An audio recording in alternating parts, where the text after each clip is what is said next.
Chair Powell, Nick Timros from the Wall Street Journal. Roughly 1 year ago, when the 10-year Treasury was flirting with 5% and 30-year mortgage rates were near 8%, you noted how higher borrowing costs, if they were sustained, could weigh on economic activity.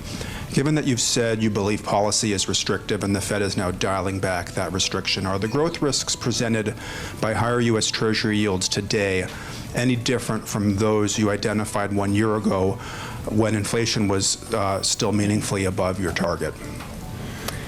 So I would just say this: we've watched the run-up in bond rates, and it's nowhere near where it was, of course, a year ago. I guess the long run rates are well below that level.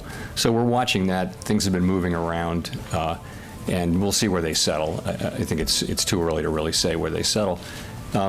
Ultimately, I'm sure we've all read these decompositions of what, and I certainly have, but it's not really our job to provide our specific decomposition. I will say, though, that it appears that the moves are not principally about higher inflation expectations. They're really about a sense of more likelihood of stronger growth and perhaps less in the way of downside risks. So that's what they're about.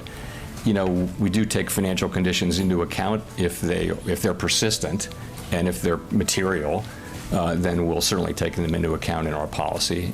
But I would say we're not at that stage right now. It's just something that we're watching. And again, these things don't really have mainly to do with Fed policy, but to do with other factors in the economy. If I could follow up, is the September SEP, are those rate projections still valid? Do they still seem relevant given where we are now? You get halfway through the cycle between the last set and the next set. I wouldn't want to comment one way or the other. Let's talk about the data we've gotten since the last meeting. So, in the main, the economic activity data have been stronger than expected. The NIPA revision was stronger. Certainly, the September employment report was stronger. The October report not stronger.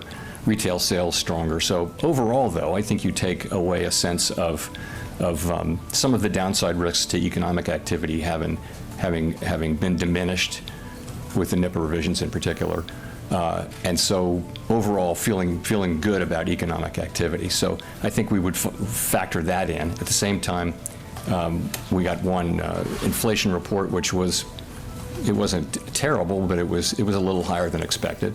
So I think really the question is December, and by December we'll have more data. I guess one more employment report, two more inflation reports, and lots of other data, and we'll make a decision as we get to December.